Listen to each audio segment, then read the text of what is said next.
చాలా ఇంపార్టెంట్ విషయం మాట్లాడడానికి వచ్చాను. జాగ్రత్తగా వినండి. మీ ప్రాణాలను కానీ మీ పక్కన వాళ్ళ ప్రాణాలను కానీ కాపాడిన వాళ్ళు అవుతారు. లాస్ట్ 2-3 మంత్స్ నుంచి చీరాల బీచ్ అండ్ విశాఖపట్నం బీచ్లో చాలామంది కొట్టుకుపోతున్నారు అని చెప్పి న్యూస్ వస్తుంది. దీనికి కారణం ఏంటంటే రిప్ కరెంట్స్. రిప్ కరెంట్స్ అంటే ఏంటంటే సముద్రంలో అలలు వస్తాయి కదా, ఆ అలలు వచ్చినప్పుడు అవి వెనక్కి వెళ్ళడానికి ఒక పర్టికులర్ పాత్, ఒక పర్టికులర్ దారి అనేది చూస్ చేసుకుంటాయి. ఆ చూస్ చేసుకున్నప్పుడు వచ్చిన దారే వెళ్లకుండా ఒక టర్న్ తీసుకుంటుంది. అది ఆ టర్న్ తీసుకున్నప్పుడు అక్కడ ఒక స్ట్రీమ్ లాగా ఏర్పడుతుంది, అంటే ఒక రివర్ లాగా, ఒక ప్రవాహం లాగా ఏర్పడుతుంది. నార్మల్గా మనం బీచ్లో ఆడుకునేటప్పుడు ఎక్కడైతే నొరగ వస్తుందో అక్కడేం ప్రాబ్లం లేదు, అంటే అల ఎక్కువ వస్తూ ఉంటుంది. అలలు వచ్చినప్పుడు ప్రాబ్లం ఏమి ఉండదు, ఎందుకంటే అల వచ్చినా కానీ అది బయటకు కొట్టేస్తుంది. కానీ ఎక్కడైతే అంతగా అలలు రావో, కొంచెం డార్క్గా సముద్రం కనబడుతుందో అక్కడ ఈ రిప్ కరెంట్స్ ఉన్నాయని మీనింగ్. అంటే ప్రవాహం వెనక్కి తీసుకెళ్ళిపోతూ ఉంటుంది. ఎగ్జాంపుల్ నేను మీకు చూపిస్తాను.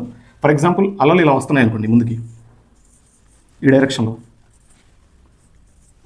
ఇలా వస్తున్నాయి. ముందుకు వచ్చినప్పుడు ఇలా వచ్చిన అలలు వెనక్కి వెళ్ళడానికి ఒక పర్టికులర్ పాత్ అనేది చూస్ చేసుకుంటాయి. ఇలా కావచ్చు. వచ్చిన అల వచ్చినట్టే ఇలా వెనక్కి వెళ్ళదు. వచ్చిన అల ఇలా వెళ్తుంది, లేదంటే ఇలా వెళ్తుంది. ఇలా వెళ్ళినప్పుడు ఇక్కడ ఒక మనిషి ఉన్నాడు అనుకోండి, ఈ మనిషి లోపల వరకు తీసుకెళ్ళిపోతుంది ఆ ప్రవాహం. అంటే లైక్ 100 మీటర్స్ 200 మీటర్స్ లోపలికి తీసుకెళ్ళిపోతుంది. మనిషి మునగడు, కానీ వన్స్ ఒక 10 మీటర్స్ 20 మీటర్స్ లోపలికి వెళ్ళిపోగానే ఏమైపోతుందంటే ప్యానిక్ అవుతాడు. ప్యానిక్ అవ్వడం వల్ల మునిగిపోయే ఛాన్సెస్ ఎక్కువగా ఉన్నాయి. సముద్రంలో కొట్టుకుపోయే మేజర్ ఇన్సిడెంట్స్ ఈ రిప్ కరెంట్స్ వల్లే జరుగుతాయి. నేను వైజాగ్ వెళ్ళినప్పుడు కూడా చాలా గమనించేది. చాలా చోట్ల వస్తున్నాయి ఇవి, అన్ని సముద్రాల్లో వస్తాయి. బట్ ఇప్పుడు న్యూ ఇయర్ సెలబ్రేషన్స్ అని చెప్పి ఇంకా రేపు సంక్రాంతి కూడా వస్తుంది కాబట్టి చాలామంది బీచెస్కి వెళ్తారు. ఎనీ బీచ్ రిప్ కరెంట్స్ అనేవి ప్రతి బీచ్లో ఉంటుంది, ఎందుకంటే వచ్చిన అల ఖచ్చితంగా వెనక్కి వెళ్ళి తీరాల్సిందే.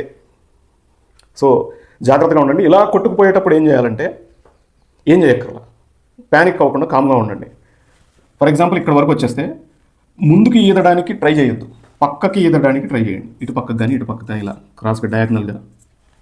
దెన్ ఎందుకంటే ఇది వెనక్కి లాగుతూనే ఉంటుంది, ఒక 200 మీటర్స్ 300 మీటర్స్ లోపలికి తీసుకెళ్ళిపోతూనే ఉంటుంది. There is no chance. Panic అయితే చచ్చిపోతారు, మునగరు, కానీ ప్యానిక్ అయితే మునిగిపోతారు, చచ్చిపోతారు. ఇంతలోపు ఎవరో ఒకళ్ళు రెస్క్యూ వర్కర్స్ వస్తారు. కాబట్టి ప్యానిక్ అవ్వకుండా ఉండడం ఒక్కటే మన దగ్గర ఉన్న ఆయుధం. అండ్ ఎంతవరకు ఉంటుంది ఇలాంటి ఛానల్ అనేది, ఇలా వెనక్కి తీసుకెళ్లే ఛానల్ అనేది ఎంతవరకు ఉంటుంది, ఆ ప్రవాహం అనేది ఎంత పెడుతుంటుంది అంటే డిపెండ్స్. కొన్ని చోట్ల 5 మీటర్లు ఉండొచ్చు, కొన్ని చోట్ల 10 మీటర్లు ఉండొచ్చు. కొన్ని వెస్ట్ కోస్ట్లో అయితే 100 మీటర్స్ 200 మీటర్స్ ఈవెన్ 500 మీటర్స్ అంత పెద్దగా ఉంటాయి. ఇవన్నీ ఎందుకు అసలు ఇలా ఏర్పడతాయి? ఈ పర్టికులర్ ఛానల్ ఎందుకు ఏర్పడుతుందంటే సముద్రం కింద నేల వల్ల అక్కడ కొంచెం పల్లంగా ఉండొచ్చు, లేదంటే వేరే పక్కన రాళ్ళు ఉండడం వల్ల ఆ పక్కన సెక్షన్ అనేది ఎక్కువగా ఉండొచ్చు.